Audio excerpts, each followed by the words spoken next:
এটা ছিল 2013 সালের 7ই জুন। ঘড়ির কাঁটায় তখন প্রায় 2টো বাজে।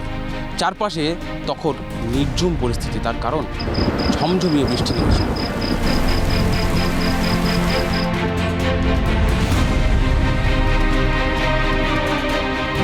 কামদুনি গ্রামের বাসিন্দা নির্যাতিতা সেই মেয়েটি কলেজ থেকে ঠিক এই রাস্তা ধরেই হেঁটে ফিরছিল, একা ফিরছিল। সম্পূর্ণ শুনশান ফাঁকা রাস্তায় মেয়েটি একা ফেরার সময় ঠিক এই পাঁচিল ঘেরা জায়গা বা এই যে ঘরটি দেখা যাচ্ছে, এই ঘরটির সামনে যখন সে পেরোচ্ছিল তখন এই ঘরের ভেতরে থাকা সেই দুষ্কৃতীরা যারা তাকে সেই নারকীয় অত্যাচার করে, এই ঘরের মধ্যেই তাকে নিয়ে যাওয়া হয় এবং নৃশংসভাবে অত্যাচার করা হয়, গণধর্ষণের শিকার হন সেই মৃতের ফ্যামিলিটি। তারপর তার দেহ নিচের অংশ থেকে কার্যত ছিঁড়ে দেওয়া হয়, 2 টুকরো করে দেওয়া হয়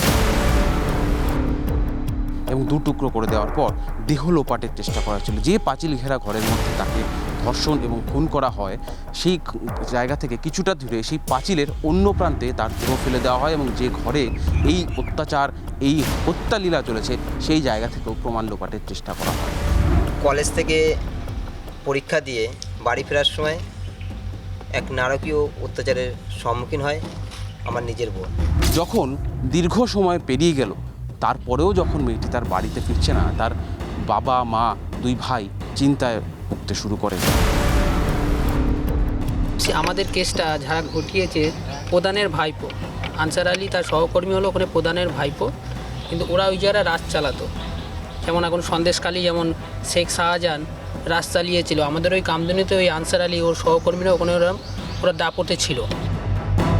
কলেজ থেকে যে সময় তার নির্দিষ্ট সময়ের মধ্যেই বাড়িতে চলে আসার কথা, কোথায় গেল সেই খোঁজে শুধু তার পরিবার নয় গোটা গ্রাম বেরিয়ে আসে। গোটা গ্রাম যখন তন্ন তন্ন করে খোঁজা হচ্ছে তখন সেই পাঁচিল ঘেরা জায়গাটির মধ্যেই তাদের সন্দেহ হয় যে কিছু হয়ে থাকতে পারে।